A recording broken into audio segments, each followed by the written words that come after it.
Well, Oh, thank you for going live with me today. I'm really excited to catch up, and I'd love to get your thoughts. We didn't really discuss what topics we'd like to cover, but I was thinking about energy protection could be a theme for us today, but I'm open to other ideas. yeah, I think that's quite relevant with what I had. I've got you balanced in a giant glass full of pine cones at the moment because I'm at my friend's Whoa. house. Which is, yeah, it's really cool. I wish I could like take a screenshot, but I can't.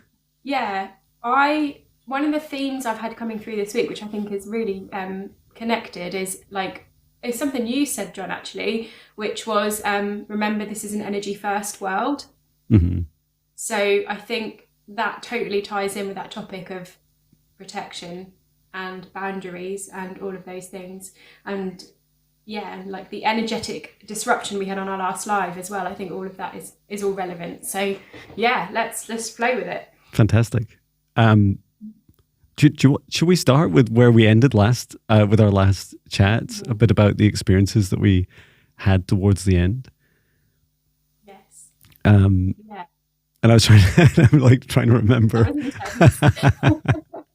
I think it's important to share, isn't it? Like, especially like how that feels, Mhm. so that people listening, like, I know for me in the past, I've thought like, oh, like, why am I feeling this way? But yeah, let's talk about what happened and then we can bring that to life a little bit. Yeah, I remember you saying, I think you started the conversation saying that you felt a bit like dizzy and like discombobulated. You didn't use that word, but I'm using it now. And I remember like feeling, I, I, I often feel like pressure when something's pushing against my boundaries. Sometimes it's almost like the air pressure in the room shifts, and it's like, I feel like one of my ears starting to, like you're in an airplane, like you're maybe gonna, your ears are gonna pop, and I just like right now in my studio, I can only stay in it for a couple of hours because there's no air circulation. It's totally sealed, and I have a little alarm that goes off to tell me to leave. That's right. No lives over 2 hours. Um, and yeah, and I remember afterwards we started discussing, how we felt, and you were we quickly got into the subject of like, actually we didn't set up protection for ourselves to kind of create a protective bubble around both us in the live stream and then also those that choose to come into the live stream. And it kind of, as we started to connect with our guides and ask more about what had happened, it became it seemed to escalate. Like the story seemed to escalate quite fast, and some of the words I can't really use live, but they were like really big, dark entities at play, trying to stop that from happening, and that live from happening, and then the discussion that was happening, and it started to happen. As always, you can always tell if you're touching on something that's very powerful and the positive, because the negative reflects, tries to reflect the same power. It's almost like, almost like a balancing effect or a battling effect. And I remember taking time, quite a lot of time afterwards. I remember grounding out so going barefoot out into the grass outside in the garden, and then just connecting with Mother Earth and like I did a clearing on myself to remove any negative energies. And then I like rebuilt the protective layer, like a protective bubble around me. And I was asking my guides, both grounding, and then I went for a walk in nature afterwards. And I'm saying all these things because I think they're my go-tos, but they're really helpful could be helpful for others. And I started to get some messages through about like what had happened, why we were, being stopped, and also the lesson in it. There's a lesson in all these things. Yeah, thank you for sharing that, John, and your practices that you did afterwards. Yeah, I started to feel, I think I said dizzy, didn't I? I started to feel dizzy, and I started to feel, I think I said, I feel like I turned into a zombie. I think I said to you, like, I think I just turned into a zombie in the same Yeah. way. And I think before I knew all this stuff, I would have said, oh, that's like my ADHD brain can't focus, or that's, because I'm tired. I would have like gaslit myself out of that. Mm-hmm. But we both tuned into that and saw what that truly was energetically that was happening. And that was a lesson. So obviously this time we've created a different space. And yeah, same as you, I went out into nature. I sometimes find some things just naturally will kind of pluck off Yeah. pluck off in nature anyway. And then other things I have to do, like that deeper level of like naming it to leave. Mm-hmm. So yeah, I had to do kind of both. So I went in nature and then I named it and it left. And then like felt it clear through. I always have like a little tingle like in my root. That's like my confirmation that something has shifted and changed. So yeah, so if anyone's watching this and has had those feelings, I've had this like many times before, like going into a shop or in a pub or in a busy place where there's a lot of energy, that kind of feeling, and it feels like I almost zone out as well, which I've now have seen as like my higher self takes over. It's like I have literally left my body as like a protective mechanism. Yeah. So yeah, like for those watching and listening to this, like don't gaslight yourself out of that. If you have those feelings, that is real. And that is energy. And like Jon said to me in our first live, which has stuck with me ever since, this phrase of this is an energy first world. And it's like, well, of course. Yet how often do we go to like, oh, that's my brain, or that's because I'm tired, or I've got some kind of physical issue going on. And it's like, no, remember, this is energy first. So it's going to be energy before it's anything else. And I feel like so many of us forget that. And we get so caught up in like the 3D that we forget that it is energy. Yeah. It's a beautiful truth, and I feel like this energy first concept I've been comfortable with for a few months now. I used to perhaps separate it by describing it as like I used to call it like a quantum universe, and when I watch like the Marvel movies and Ant-Man, for example, I tend to separate. I tend to interpret those as they create this separation of realities, that there's really small and that's really magical and fun, and then there's really big, like this reality, but they're not like really connected. And I think that's, for some time, that's closer to my mental models. And then just over time, I ironically, I started calling it like a quantum universe, where I felt, because I was doing these client sessions for people, we're like this, like we'd be on Zoom, we'd be traveling to their past lives and present. Sometimes we'd be bridging multiple timelines at the same time, and different dimensions. And it became more and more obvious to me, like it's like the universe is trying to say to me, Jon, like you're doing all this energetically, and look what effect that has on us physically. How can that be possible if it's physical first and energy second? And I then started to, there was some meditations I did where in my morning meditations where my guides gave really clear, they were clear how to describe it, trying to put it into simple terms for my little human brain to understand. And so concepts like they're trying to show me that matter is created by frequency and vibration, and that the source of this frequency and vibration, like where does it all come from? That it comes from the source of love of this universe, that love energy is this creative force that creates matter. And I was like, wow, that's really cool. And I'm not saying that's the unified theory of everything, that it's love, it's really simple.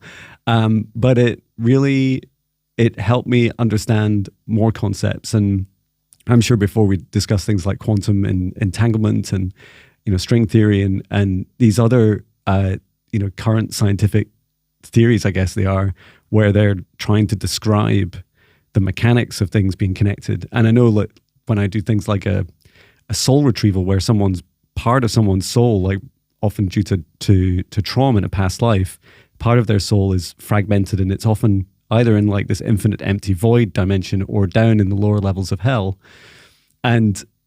But they're tugging on each other. The soul never really separated. It's always connected, just like quantum entanglement. And so the person experience as a human, you're like, I just feel like I'm missing something, and you can't put your finger on it. And you could spend, a bit like Neo in the Matrix, like spend your lifetime searching for this thing that you don't even have like a mental awareness or model or concept to really try and understand. And that belief system's really helped me, especially in energy work. When you see energy first, and then the physical nature, and somewhere in between that, there's also this virtual aspect, right? There's the as we know, the internet and computers, and that's really helped me with my protection as well, because it means that when we step into live streams like this, or physically into a building, or whatever we're consuming, whatever we consume and whatever we output, whatever we create, it's all energy. And so, yeah, I think for some people it's quite a shocking revelation, because you realize there's so many things that go with it, right? Like, oh, so when I think, I create energy, and it transmits out this energy like a resonance frequency out of my body. And if I set an intention, like if I'm thinking about you, Gemma, you'll receive that energy. And, whether it's positive or negative or everything in between, and whether I am intentionally trying to, allow it to go to you or not, lightly, like I'm not that skilled yet that I know how to like just, you can't really silo these energies. So yeah, that's a lot of concepts. I'm gonna pause. A friend of mine described this the other day as like spraying a bottle of Febreze. And he said, like, if you have a thought that's like, oh, the milk in the fridge is going off, that's just a little of Febreze. But if you have like a really, like whether it's positive or negative, like really intense thought, imagine you're holding down that nozzle of Febreze, Mm-hmm. and then that is filling the space, like that is the frequency. I quite like that way of thinking about it. Yeah. I had this, it's interesting you say about the virtual space, Jon, because one of the first experiences that I had of understanding, like deeply understanding like this energy piece and the dark and light side of that intention was I was doing a light, something's beeping. It's me. It's my because I'm not in my house. It's like it's my carbon monoxide detector, and it's really interesting. It's like its own little paranormal detection device, and it goes off whenever it does trigger when we like talk about certain things. I had exactly the same thing happen with my carbon monoxide alarm at home.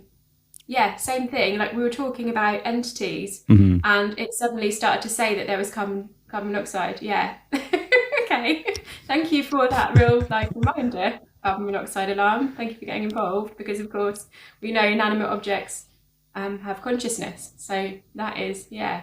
And hello, Sam. Sam has joined us on the live. Hello. Yeah, that's really fascinating. Sorry, that's blown my mind. Yeah, just let's talk about. And then your carbon monoxide alarm goes off. Amazing. Yeah. So, I was having this experience where I was sharing. I hope you're okay, actually, Jon. Did you need to get some air? I just thought. No, I'm fine. I just wanted to show you, and it's probably going to be reversed, but it's up at red, which means it means imminent death. Oh my God. But the chance of that being real are somewhat impossible, because is in your studio. No, nothing. No, yeah, that's not right, is it? How funny. Okay. It's like side distraction, but real time. Again, we're getting this real time evidence. So I was on this live, and I was doing a live training, and the energy of it felt, this was a couple of years ago, the energy of it felt absolutely fine. And then I saw like a couple of people joined, and then someone started commenting saying, I love your energy. And I was like, oh, okay, that's great. And then they kept going. And then suddenly it felt like, and again, I'm sharing this in case anyone has experienced this, so you know that this is a real thing. It felt like all the energy was being pulled out of my eyes. They're like, num, num, num, num, num, num. Yeah, it was like it was being pulled from my eyes, and I suddenly felt like it was midnight and I was tired and I needed to go to bed. My eyes got really heavy. And these comments kept coming. You're amazing. I love your energy. And I left the live and I had to just go, well, I didn't know about clearing, but I just went out in nature and I think I just had to like lay in the forest. And I was like, what is happening? And then the person that had been watching my live messaged me and was saying like, again, I love your energy. I can feel your energy.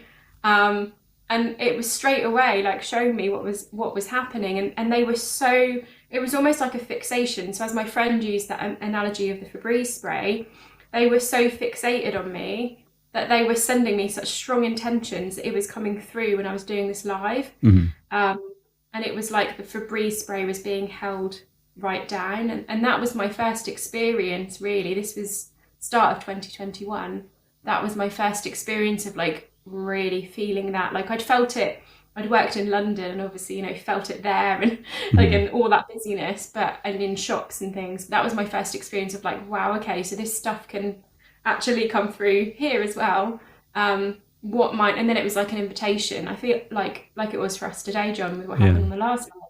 Always that invitation, okay, what can I do differently this time? And how can I share this to be of service in some way to others as well? Mm-hmm. Wow. Yeah, as you were describing it, I just felt like someone feeding off your energy. Like, and I was reflecting, I need to share with you in a second the experience I had just as I was setting up a safe space before this live. It got very intense very quickly.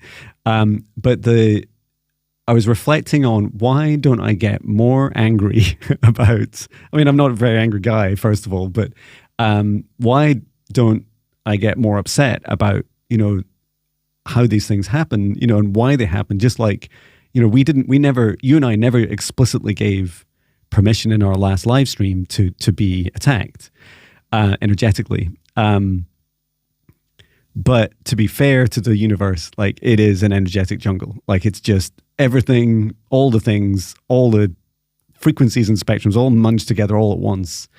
And I should know better. and I feel like education is a huge help, because if people understand the difference between sleepwalking, like that unintentional, implicit permission that we give daily, versus very explicit permission. I think if people knew what it meant to give explicit permission to things, both, you know, when you sign those little tick boxes on website consent forms, or when you're, you know, accepting all cookies, like, did you read the thing? Did you just see what you accepted? And I do remember there's an experiment years ago where someone said things like, you're giving away your soul, and people were just taking it like, yeah, it's fine, whatever. So yeah, I think the implicit versus explicit free will is really, really crucial. And I'll share what happened as I was setting up a safe space. So about 8 minutes before we went live, I connect my heart chakra up to the highest dimension of source, and then down to the core of Mother Earth. And Mother Earth, Gaia, said to me, John, also connect into my divine spark, so her divine spark in her heart, which she never said before. And I guess, like, if I have one, we all do, right? And so that was really beautiful. And then I was thinking, why? Like that seems like a powerful thing to do. Why would I be doing that right now? So I went ahead and created my energetic bubble. And how to describe it? A bit like, you know, when you're talking and you can't hear yourself? I was starting to say, I was going through my pattern of inviting in my guides and my archangels and saying these things in my mind. But as I created the thought was disappearing. It's like, you know, it's like your energy is being taken from you. And so I just reinforced. I'd put 2 bubbles around me first, and then I went ahead and did those commands to bring in my angels and my higher self and my guides, and that helped a lot. Then I started creating a bubble around you and I wanted to be really clear to you, Gemma. I wanted to be clear that I'm not trying to go against your free will, although you've agreed to do a live stream with me. I don't expect you to like consent to just do what I want, energetically. And I just said, if Gemma chooses to accept this protective bubble around us, anyone that joins our live stream. And then as I was thinking that, I was like, because I've been in software engineering and artificial intelligence for 26 years, I was drawn to the phone, the internet, the switches and the routers, the internet infrastructure, the servers that cache the data, the networks that stream and broadcast the live stream, and then the servers themselves, and they're spread like across the world. And I was like, and that surprised me, because I was being drawn energetically into seeing like all the energy flowing between all the computers. And I was like, why? I was asking my guide, like, why am I being drawn here? Why is this relevant for just a protective bubble? And then it showed me, and it's a little bit terrifying to see, but I guess it energetically makes sense. So imagine my hand is like just one server that holds some TikTok data and is transmitting, responsible for the sending and receiving of data over the internet. There is this very large dark entity sat over the top of it, feeding off the energy. And anyone that either explicitly asked for this entity to be influencing them, or giving them power or draining power from them, energy from them, or if it implicitly was allowed, it was doing it. And it wasn't, of course, it wasn't just one server. It was like many, if not all. And so I took a deeper look at this entity, and it was actually like a series of entities. So it was many, and they as a collective, and I find it's really rare to see multiple negative entities like working properly together, because they're really bad at teamwork. And they just describe themselves as legion. They're like, in other words, like it's just like a feeding frenzy, just like happen to be there all at the same time, doing kind of the same thing, filling in for each other's opportunities, communicating with each other, but not really like proper teamwork. And I was like, I don't consent to this. Like, this is not good.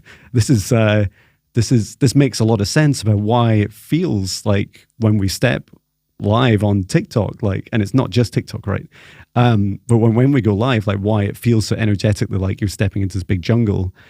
And so I just said, look, anything, and I asked for Archangel Michael's help, and I said, look, anything that doesn't have explicit consent, you got to go. And so I got rid of that, which was like quite a significant section. And it seemed to be like this really kind of grand, kind of energetic clearing. And then the implicit, where people are like, oh, I'll just, scroll through this thing and, end up with a little bit of a connection to whatever it is, the energy that's flowing through that video or that server or their phone or their transmission. The implicit ones were harder to deal with. And again, all I could say is like, if you've not given permission, then to receive that energy, then it can be blocked. But if you're just sleepwalking, doom scrolling it, or you have asked for it explicitly, it's your free will to do so. So yeah, that was all just in the first few minutes before we went live. And it's like, what a beautiful lesson, what a incredible thing to see, given the experience we had last, and how naively I thought that it would, we could still go ahead. And yet it's so incredibly important, because we're just always being, we're always watching and always being watched in an energy first universe. Wow, you've just blown my mind. That is you've blown my mind, and I'm like, wow. And then in the same sense, I'm like, yeah, I get it. It makes sense. Because if we're saying, like it is well known, Yeah. if we're saying that these technologies have consciousness, which of course they do, with that consciousness, they can have free will. Therefore, they can choose at their level of consciousness to operate how they wish to operate. And within that expression, there will be dark and there will be light. So it actually makes sense, even though it's blowing my mind at the same time. And I'm seeing it as like in the Matrix, when everyone is like plugged in. It's almost like this entity is like plugging in, or they're all plugging in. And that also explains the situation. Maybe I won't mention the platform, but there was a platform that I had to leave for a year. And I was doing a 3-day event. Day 1 was very like conceptual, sciencey. Day 2 was more kind of spiritual and energetic. And then day 3, I was doing energy clearing. And I tried to go live on that first, my TikTok thing just started flashing. I tried to go live on that platform, not this one, on that 3rd day, which was going to be a clearing session, and everything shut down. I had a message to say I'd broken some rules or some standards, and I no longer had access to any of my own things. I was taken down. So I then tried to go live on another platform, and I managed to like get the message out to everyone. And I said, I'm so sorry, I can't do day 3 because I've been blocked from my own things. And I've not done anything leading up to that point. It was literally nothing other than the intention to clear the energy of the people that were there. I moved over to another platform entirely, and the same thing happened there. And I couldn't actually do my 3rd day of this training that I was meant to be delivering. And I had enough, and I just said, enough, I'm done with you, I'm coming off. And I left that platform for a year. And then that was where I found quantum healing, and I trained to be able to clear all that stuff. So I cleared everything off me and did the shadow work, because there was an element of that was actually my wounds that I needed to do shadow work on, that were becoming like a vibrational match for that as well.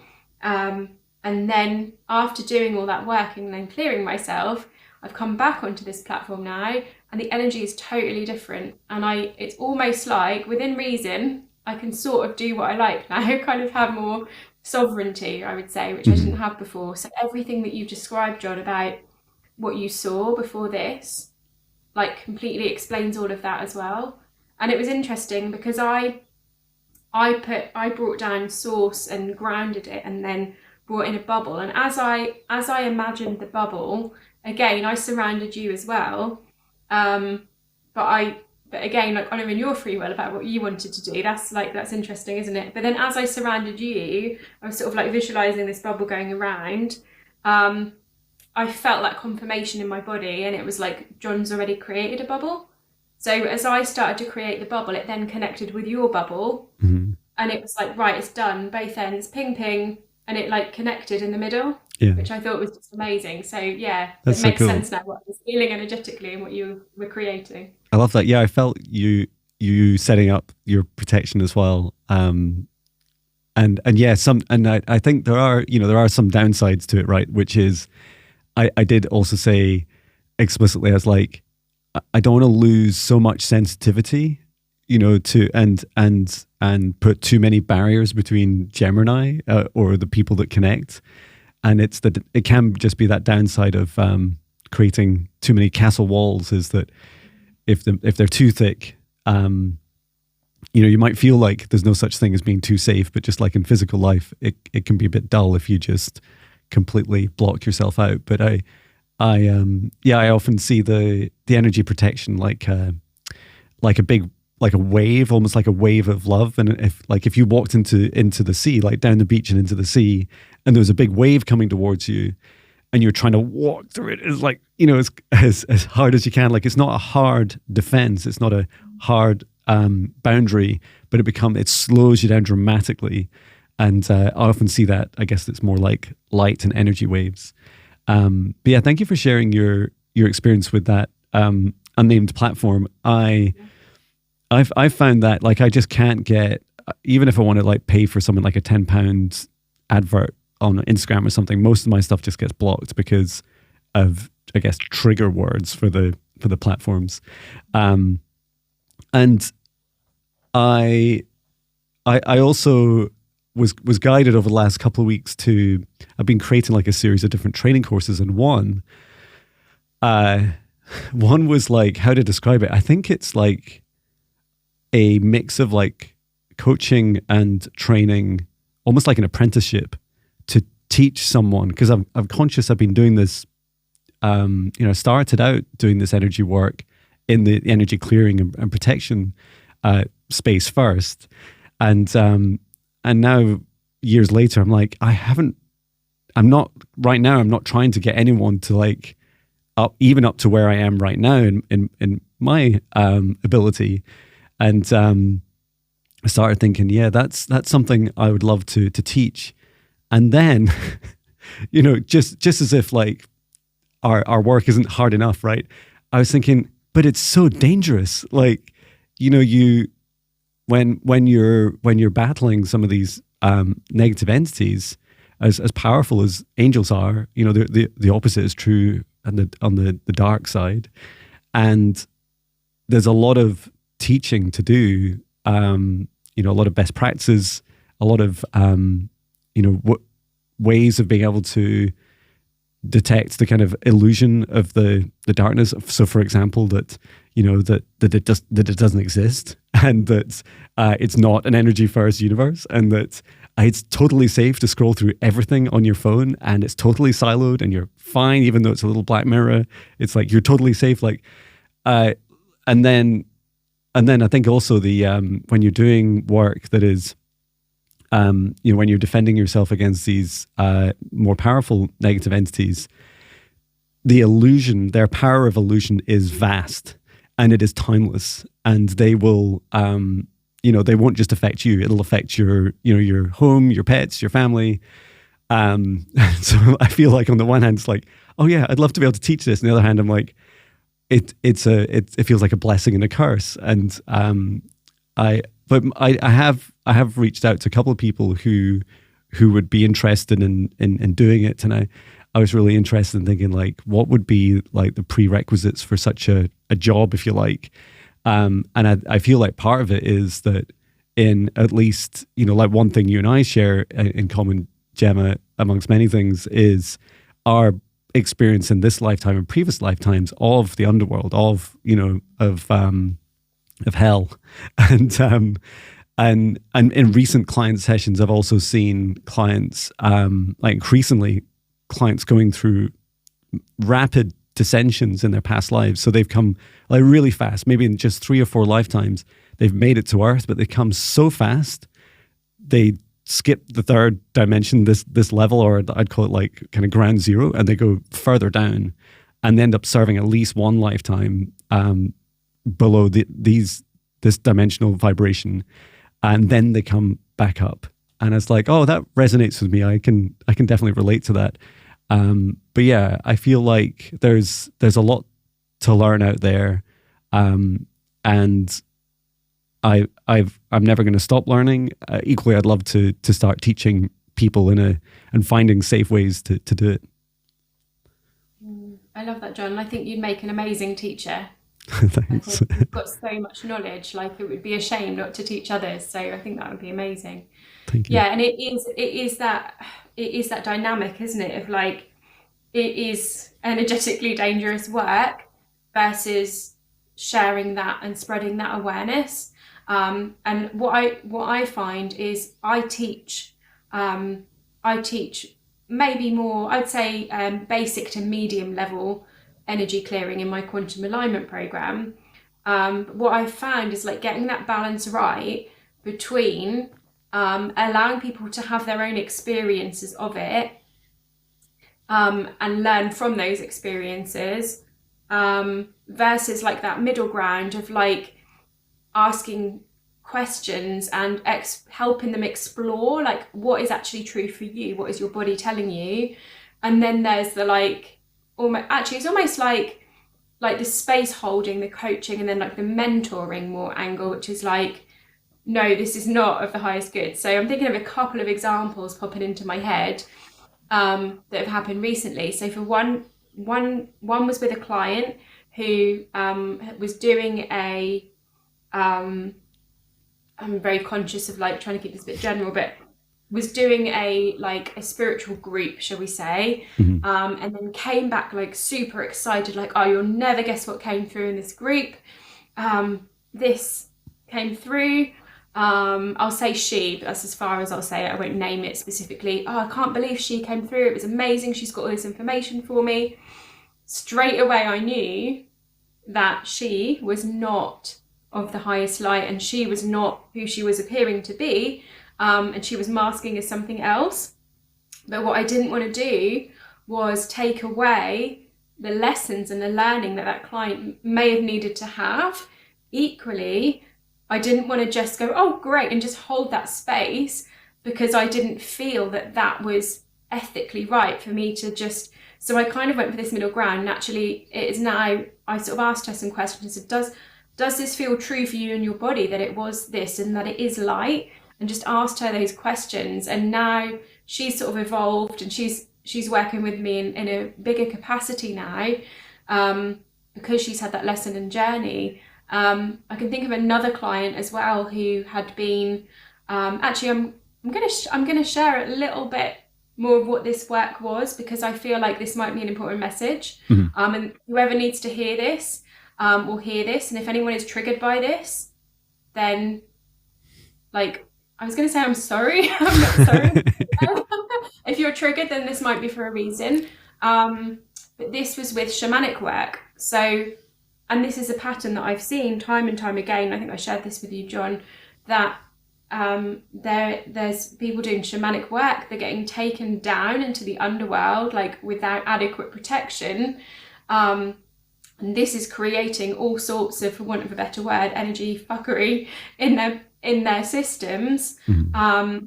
And again, like that might be their lesson and journey, to have that experience and to learn from that.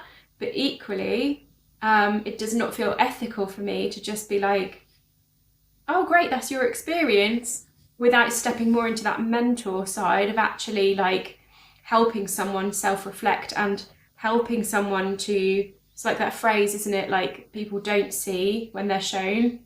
Like, people see when they feel it.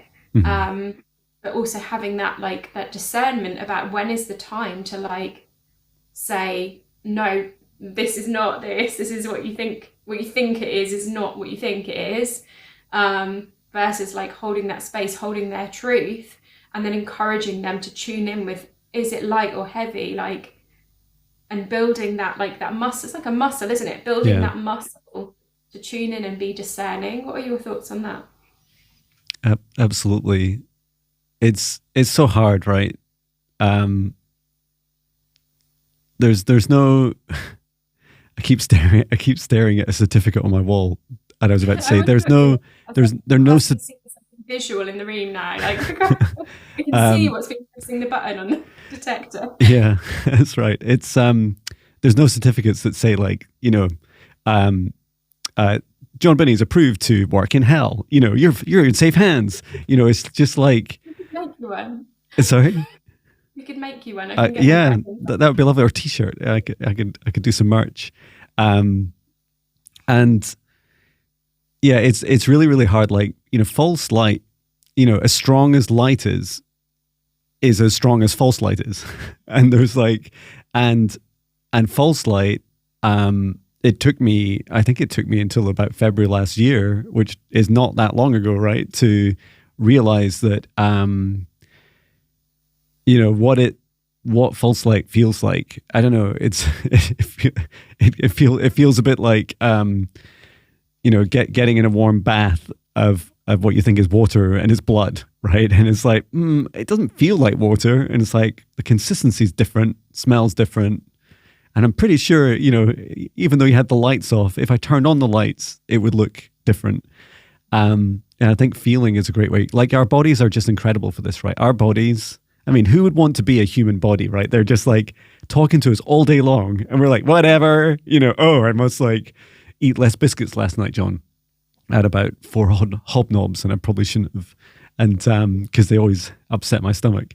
And I've actually got some dark chocolate here. Oh, nice. They were dark chocolate ones. It's grand.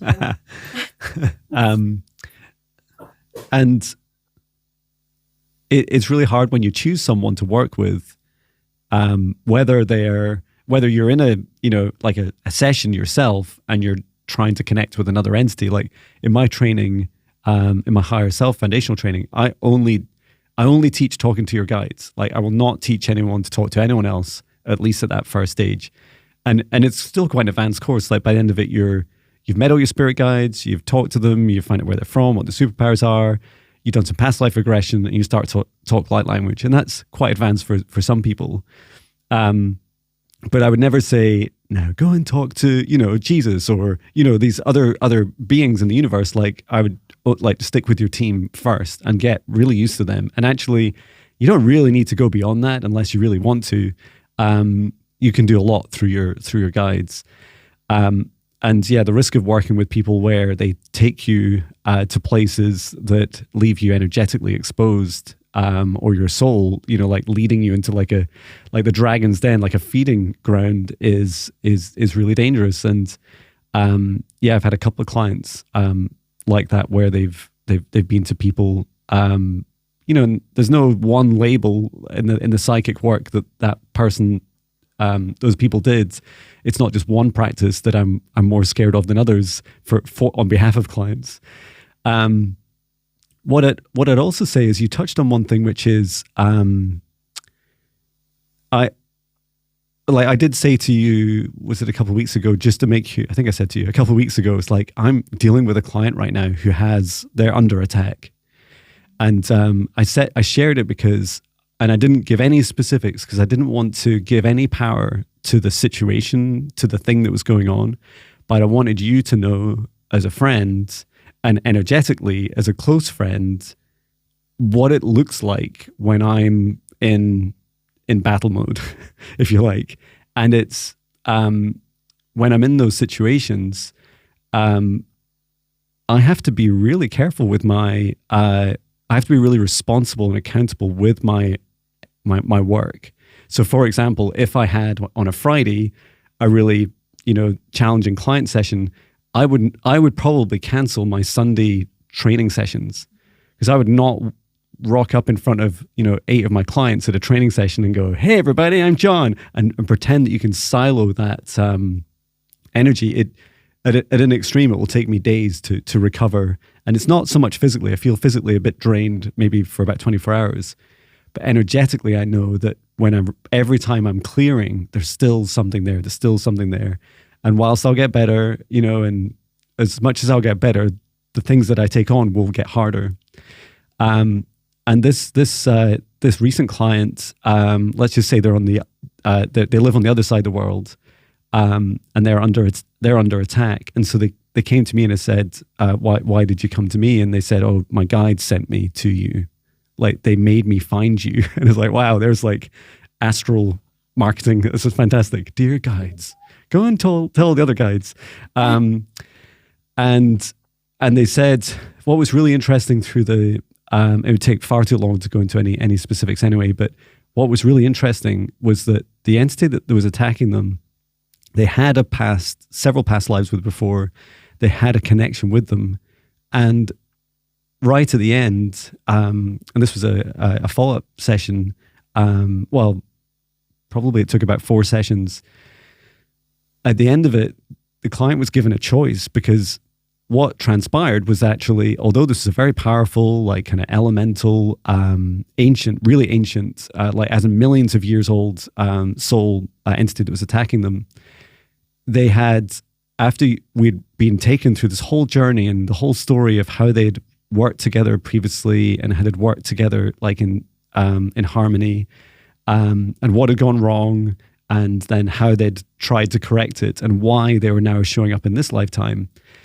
The client was just given this kind of a choice that's not wrong or right, which was, would they like to give this this entity the option to return to source, or never to go near them again, or would they accept it as a spirit guide? And I was like, that's a really big difference. That's not just like inside the circle of love and outside the circle of love. It's like from enemy to like most trusted advisor.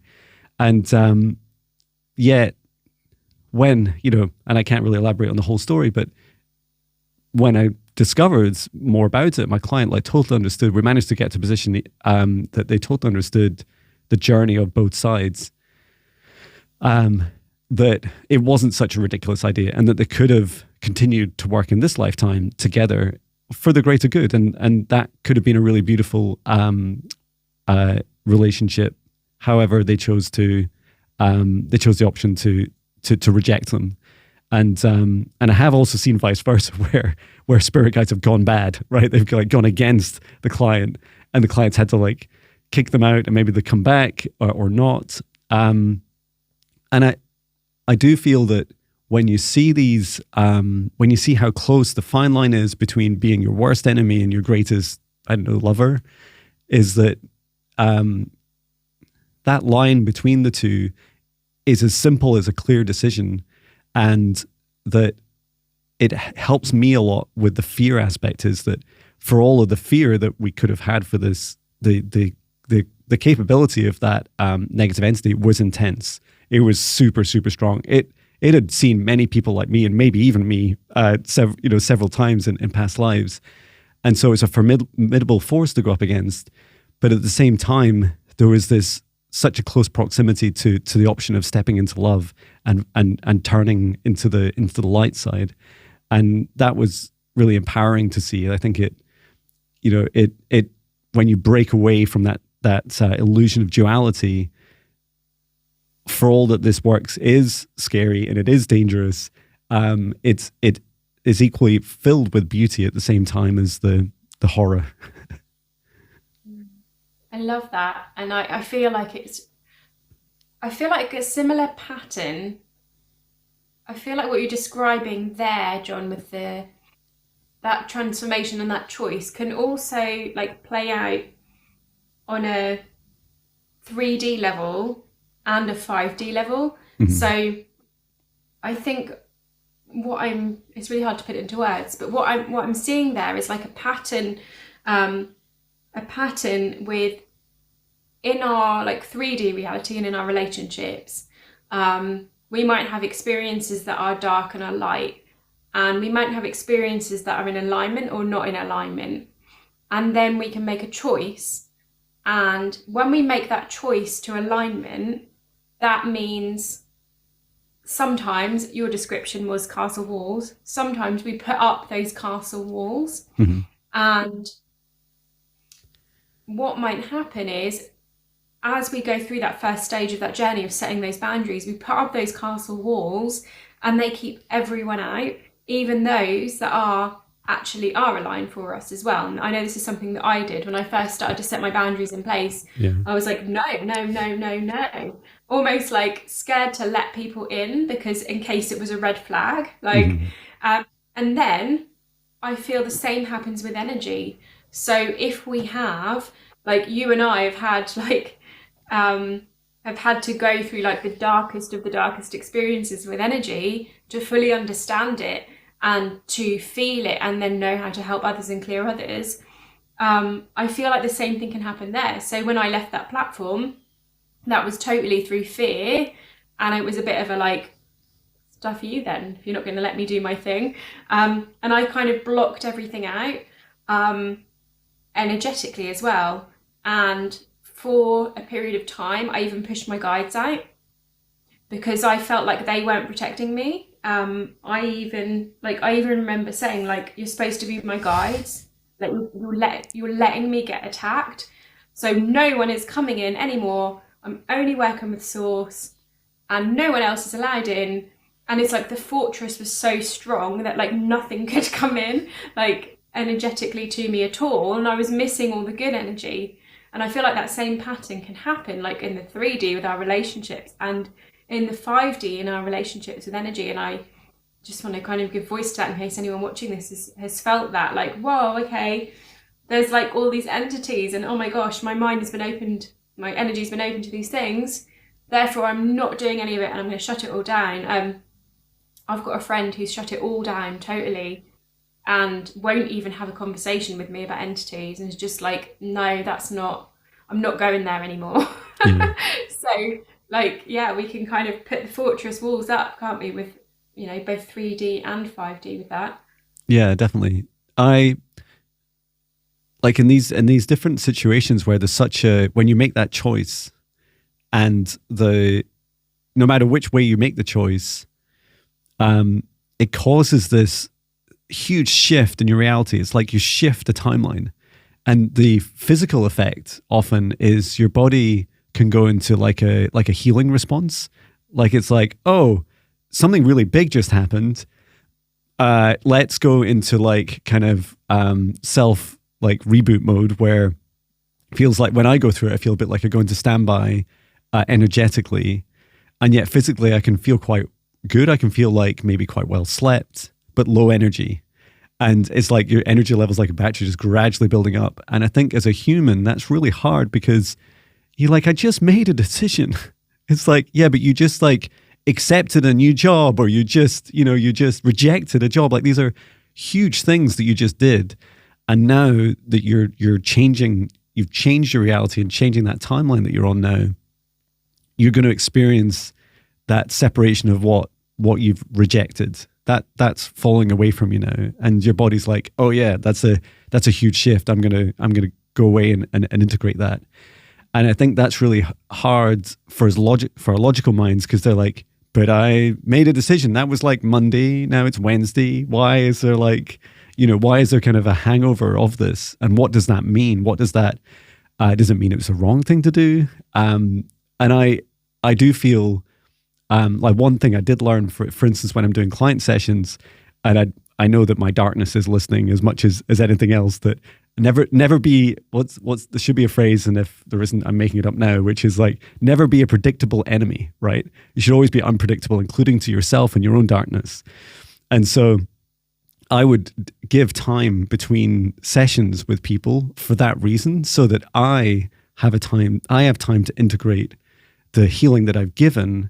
And sometimes it's and I'm just getting like a little ringing in my ears, and sometimes it's allowing those downloads to happen as well.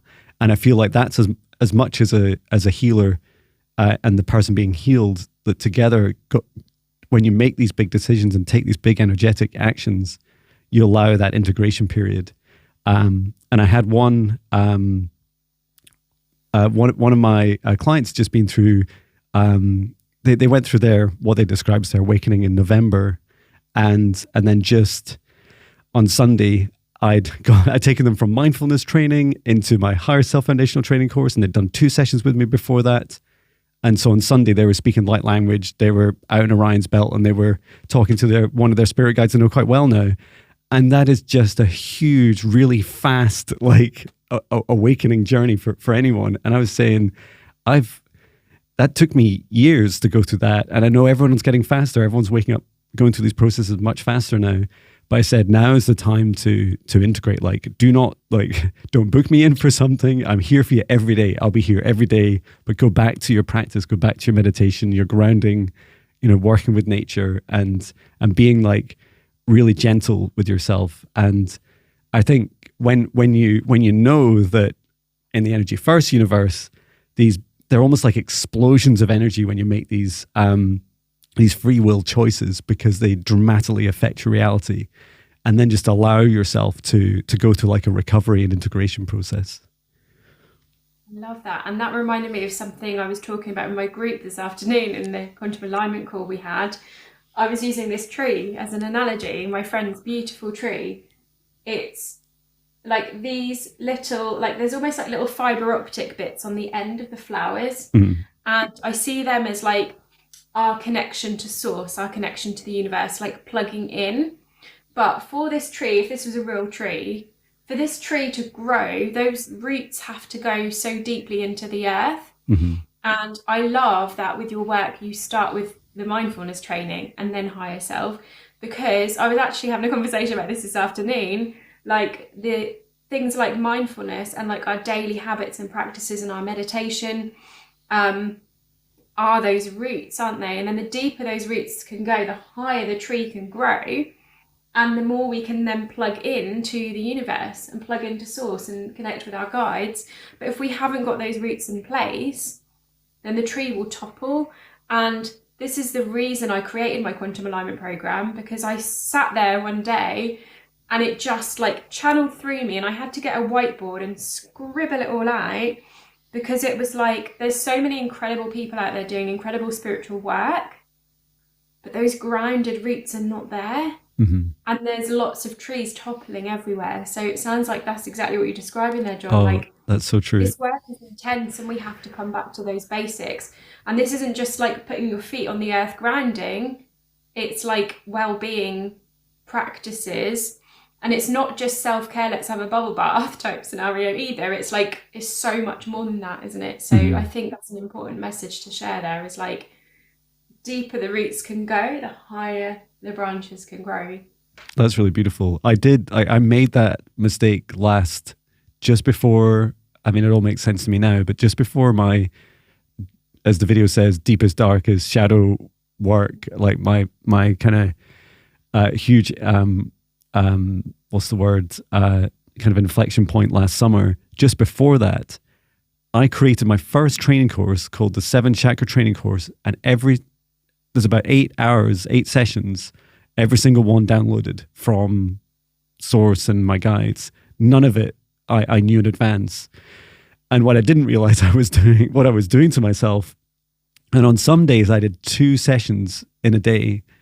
I was like downloading, knowledge that I'm not even sure I know yet, I've integrated yet. And yet I was doing it without, I didn't know the scale of the grounding I needed to be able to absorb that.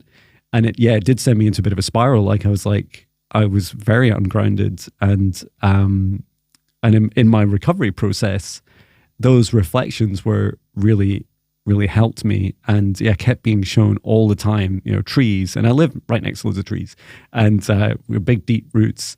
And in this journey now, like it was my wife that got me to go into mindfulness training. She's like, do a thing that humans like can understand, because the work you do, Jon, is like quite hard for many, and meet people where they're at. And actually, I still go back to that now in those moments. Like I did it just after.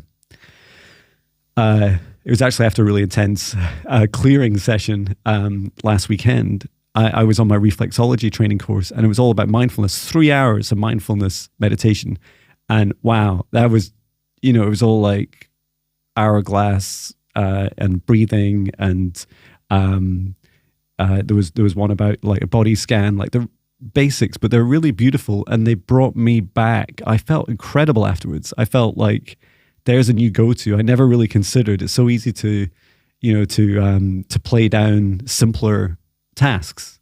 Like you said, like I would, if I had bubble bath, I would include that in my list of self-care, but definitely baths are part of my self-care routine, but it's not the thing that really grounds me. It's the thing that brings me to my body. My body still needs grounded and energetically. So yeah, I know that my foundational course is great. I'm about to do the intermediate course, which is just everything I know, which is kind of easy because I'm just looking through all my services and then writing like a little training course blurb for each. But my advanced course I'm being guided to create is going back to that place of like, I'm not allowed to prepare anything for it. I have to download it all from my guides. And I'm like, okay, I'm going to have to probably develop a practice for that process, including deep roots. So thank you for that reminder and gift, Gemma. I think this is a great reminder for anyone watching who is doing spiritual work currently or wanting to get into spiritual work. Like, I went on I really had my eyes opened, actually. I think I've been fortunate in that I studied positive psychology, so I kind of came with that background into the spiritual realm. Whereas I think for a lot of people, it like the opposite happens. Like someone will say like, oh, you should go and like get attuned to Reiki or something, and people go off and just do that, but don't like get the basics in place.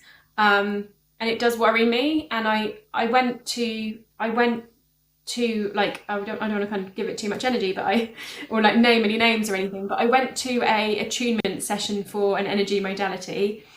And there was people in there like saying, oh, like this is all very well, like I'm learning this, but I don't know when I'm going to practice it. And yeah, I don't really have time to meditate. And the teacher was just like, oh, right. And I was sat there like, oh my gosh, like you don't even meditate and now you're going to go do Reiki on people? Like, oh my gosh. So I think my eyes were like very much open to it. So yeah, like I would say for anyone wanting to, you know, start their journey, like come and work with Jon on his higher self-foundational training. Because it's just so important to get those tree roots in place. I think that's the most important thing that we can do for ourselves. I totally agree. And thank you. Yeah, like yeah. I know I'm, you know, I feel like I'm nothing without my practice. And my success is like each day is all the things that I've done in that day. Like I'm sure there's some Bible reference or something that talks about every day being a new, like your energy and your reality being new every day. And yeah, that's how I feel, is that if you need to embody it and you need to do it every single day.